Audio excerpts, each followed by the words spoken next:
Olá, bem-vindo ao Momento Arbitragem. No programa de hoje nós vamos falar sobre arbitragem na Colômbia.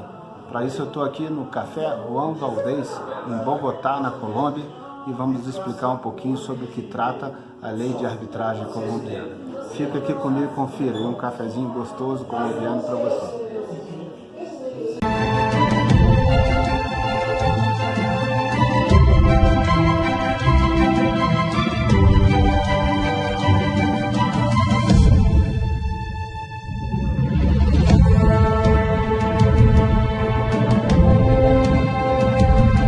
Olá, começa agora o Momento Arbitragem. Muito obrigado por sua audiência, sou Asdrubal Júnior.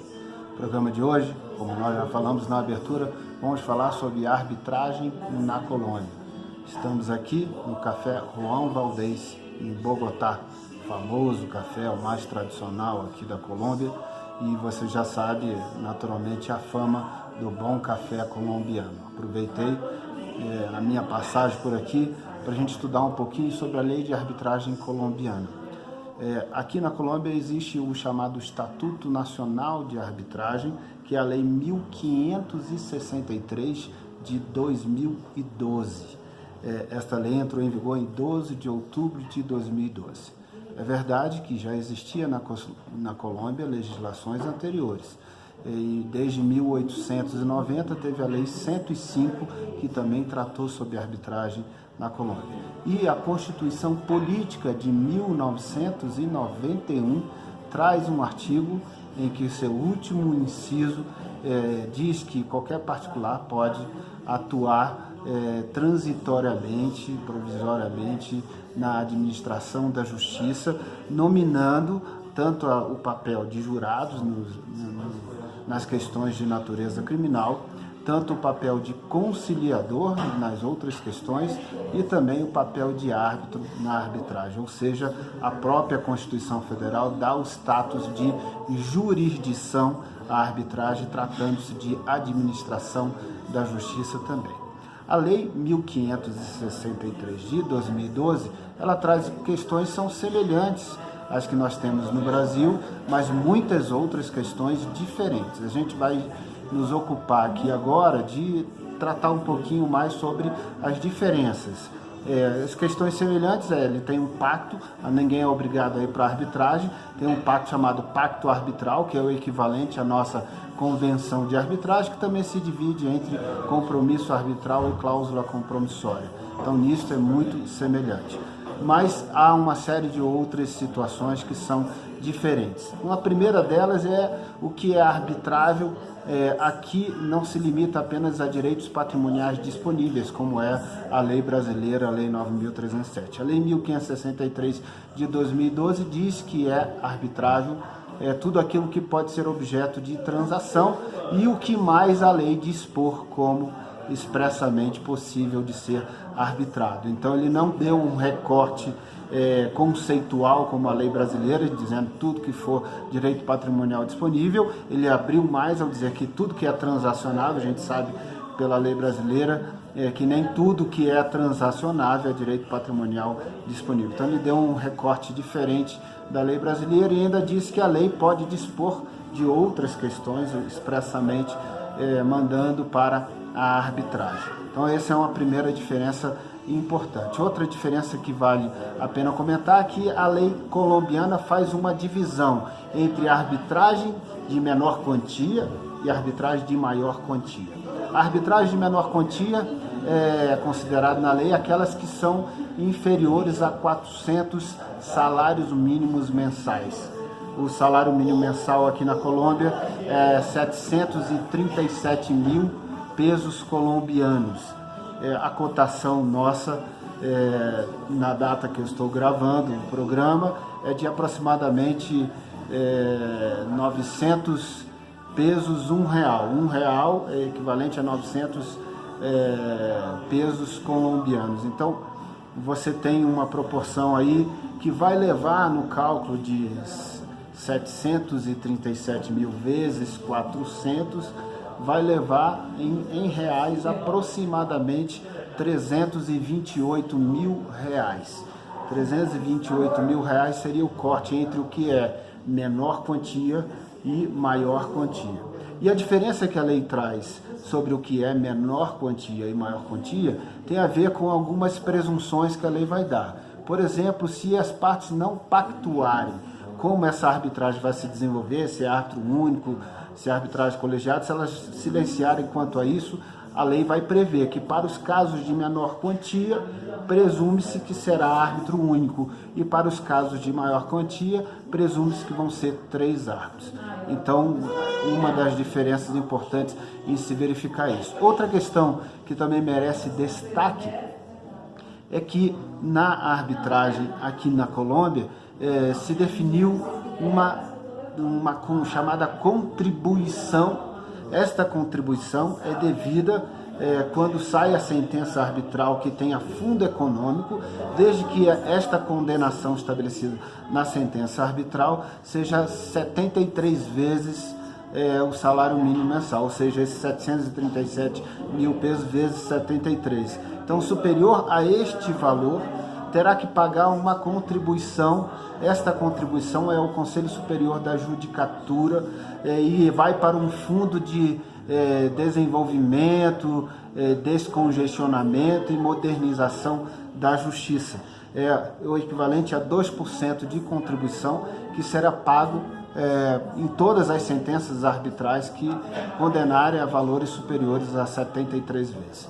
Outra questão também diferente e importante é que a lei colombiana ela regulou muito mais do que a lei brasileira, ela desceu a muito mais detalhes do que a lei brasileira. Ela adota o Código de Processo, que a lei aqui se refere ao Código de Processo Civil, mas depois saiu um novo código aqui colombiano, que é o Código Geral de Processo. Então, a interpretação, segundo eu estive estudando, moderna, é de que não é o Código de Processo Civil, porque ele foi substituído pelo Código Geral de Processo, então ele vai supletivamente reger o desenvolvimento da arbitragem. Mas mesmo assim, a própria lei de arbitragem, esse Estatuto de Arbitragem Nacional e Internacional, ele entra em muitos detalhes, ele retira um bocado daquela liberdade que se tem na lei brasileira e em outras legislações estrangeiras também sobre a arbitragem.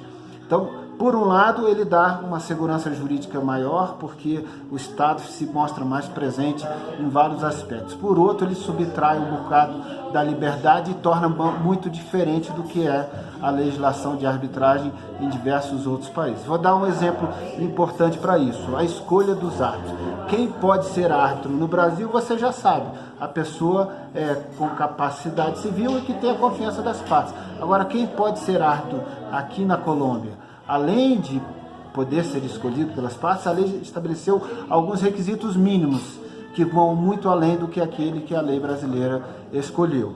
Por exemplo, precisa ser cidadão colombiano. Já começa uma restrição, um recorte aí. Para ser árbitro, precisa ser cidadão colombiano. Outro recorte importante, se a arbitragem for de direito, e aí eu vou abrir um parênteses para explicar. Aqui aceita 3 tipos de arbitragem. Arbitragem de direito, arbitragem de equidade e arbitragem técnica. Ou seja, a técnica não tem no Brasil, só de direito e de equidade. A técnica quer dizer que será utilizado conhecimento de uma outra ciência, e esse conhecimento será o determinante para orientar a decisão do árbitro. Então, uma área de engenharia, por exemplo, cuja decisão seja toda pautada em engenharia, será uma arbitragem técnica, mas ela pode ser de direito, de equidade ou técnica. Fechando parênteses e voltando à escolha do árbitro, o que é importante destacar de diferente? Além dele ser cidadão colombiano, se for uma arbitragem de direito, é exigido que ele tenha os mesmos requisitos que a pessoa precisaria ter para ser magistrado aqui na Colômbia. Ou seja, ele tem que ter formação jurídica e preencher os demais requisitos que a lei colombiana estabelece para a pessoa ser magistrada. Então isso já recorta bastante. Claro que isso não vai subtrair depois o direito das partes escolherem o árbitro, mas quando isto não for feito e for adotada uma arbitragem institucional, porque aqui também pode ser ad hoc ou institucional, então caberá à Câmara, por sorteio entre os árbitros que gozam da mesma especialidade, ela fazer por sorteio garantindo uma distribuição equitativa a todos os árbitros que compõem a lista e que gozem da mesma especialidade. Então ela fará para o sorteio a indicação do árbitro.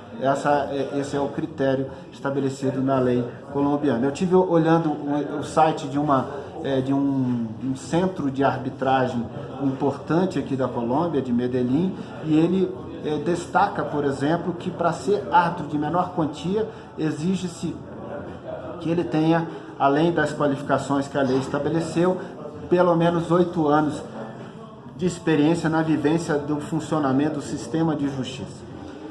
E para ser um ato de maior quantia, que ele tenha pelo menos 15 anos de experiência e vivência no sistema de justiça. Então, realmente deixando claro que há requisitos um pouco mais acentuados do que na lei brasileira. Se por um lado isso pode oferecer mais segurança às pessoas, por outro subtrai delas o direito de escolha, ou pelo menos limita esse direito de escolha, subtrai a sua plena liberdade, como tem no Brasil e em outros países. Esse é um ponto de crítica. Para que a pessoa possa montar um centro de arbitragem na Colômbia, não é tão simples também como montar no Brasil.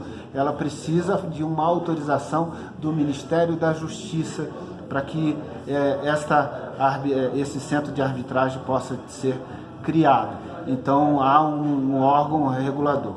E os árbitros e os centros de arbitragem, mas sobretudo os árbitros, também se submetem a um sistema disciplinar. Esse sistema disciplinar é um sistema, é o mesmo sistema que se aplica aos auxiliares da justiça e servidores da justiça da Colômbia, também se aplicam aos árbitros. Então há também essa particularidade. Outra questão sobre o desenvolvimento da arbitragem em si, a lei desce a detalhes sobre alguns atos, sobre a questão de intervenção de terceiro e atos probatórios, como se desenvolve, dando uma formalidade muito maior do que é na lei brasileira.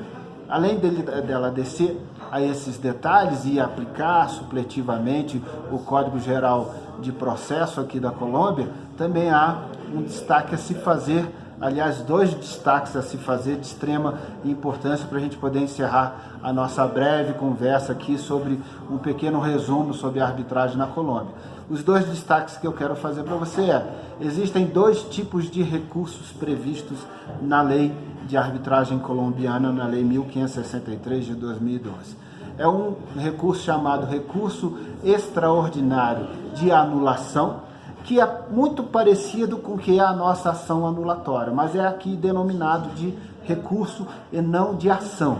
Este recurso é apresentado à corte, ao tribunal local aqui da cidade onde for se desenvolver aquela arbitragem, e ele vai verificar aspectos formais estabelecidos na lei de arbitragem, se eles foram observados ou não, para poder dar ou não validade jurídica a esta arbitragem. Entendendo que não, ele pode dar uma sentença anulando a sentença arbitral, que aliás aqui chama-se laudo arbitral e não sentença. Ele poderá dar uma sentença anulando o laudo arbitral, e contra esta decisão caberá um recurso extraordinário de revisão ao Tribunal Superior.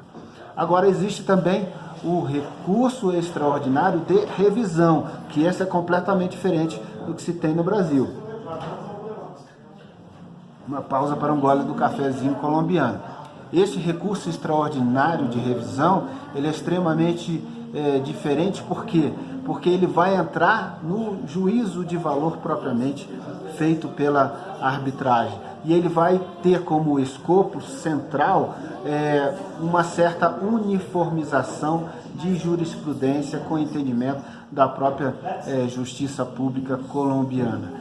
Então, se tiver uma decisão que contrarie de alguma maneira o entendimento de julgados da Colômbia, este recurso extraordinário de revisão poderá ser apresentado à Corte Superior de Justiça, que fará, portanto, a avaliação e, eventualmente, a revisão do laudo arbitral.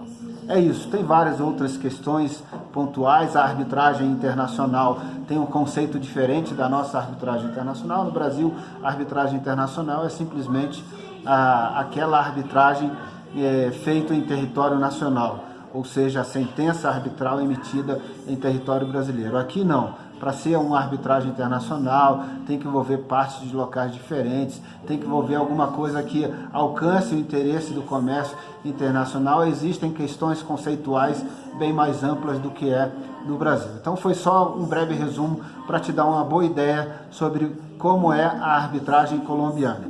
A minha opinião, gosto mais da lei brasileira, dá mais liberdade ao cidadão, respeito naturalmente a legislação colombiana e naturalmente está sendo feito aqui à luz da sua cultura e por isso deve ter suas boas razões para isso. A lei brasileira está mais sintonizada com a harmonia da arbitragem num modelo mais adotado em diferentes países e naturalmente com uma harmonia internacional maior. É isso. Você gostou do nosso programa? Faça sua crítica construtiva, sua consulta, mande sua dúvida, sugestão de pauta. Você já sabe interagir comigo, meu e-mail está aparecendo aí na tela. Grande abraço para você e até o próximo programa.